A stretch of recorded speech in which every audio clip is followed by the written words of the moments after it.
prophecies over your life. You want to discern the will of God, look at the prophetic words over your life. Now 2 Peter 1:21 says, "For no prophecy at any time," so speaking about a true prophecy, "no prophecy at any time was produced by the will of man, but holy men moved by the Spirit spoke from God." So if it's a real prophecy, then it's not the will of man. Now, we have to judge prophecy. I'm not going to teach on that. I'm going to teach on that in the School of the Prophetic, which starts in September. We must judge prophetic words. The prophecy that you don't judge is the prophecy that can destroy your life, or at least derail it for a good long time. I've seen too many, wagon mouth prophets out there prophesying mates, dates, and babies. Major transitional moves from one, you're going to move to Germany. And they follow these prophetic words instead of following God, and their life ends up in a massive mess. Divorced, 2 kids, no job. I mean, judge the but if the prophecy is a good word, if it's a good word, begin to look at that in the context of your decision making.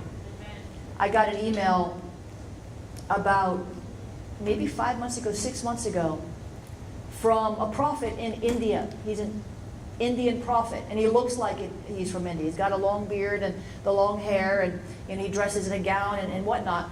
And he had invited me, actually a year ago, he had invited me to a conference in California where Lou Engle was speaking. I mean, Lou Engle from The Call. And then he invited me to Singapore. And so I went on these, and it was a great time.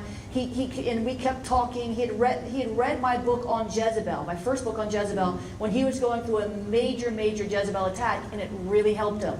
So he invited me to come preach. Now, about 5 months ago, he sent me an email, and he said, "Jennifer, I've been praying. I've come out of this." He went through another attack of Jezebel. Jezebel always attacks prophets.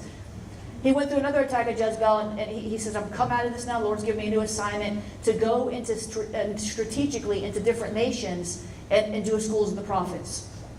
And he said, "I want you to come to Nigeria, Singapore, and the Philippines to raise up prophets to discern and to overcome the Jezebel spirit."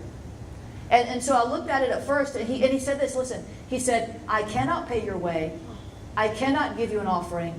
I cannot support or fund this in any way. So you pray and you ask the Lord if He feels you're to come." I felt led to ask you. So I'm like, okay, well, that sounds interesting. I trust the guy. I know I'm safe. He's got a great staff that travels with him. So it wasn't a matter of that. The whole thing with the price of the tickets and trying to fit it in my schedule was a bigger challenge. I had to actually leave on Monday, and we actually flew back on Friday morning. So we were, like I said, in the air longer than we were on the ground. That messed with me a little bit, because I'm like, I said, "Lord, that's just a lot of travel. That's just a lot on my body." And, then I said, "Lord, the tickets were $5,000 for 2 of us, $5,000. And I said, "Lord, that's a lot of money to be there for one day. I don't know if that's good stewardship." And the Lord laughed at me. Good belly laugh. And He said, I'm paying the bill. I'm asking you to go.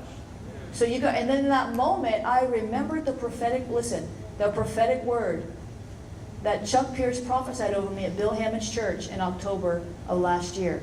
He said, "You're going into 37 cities in this next year to raise up troops to throw Jezebel off the wall."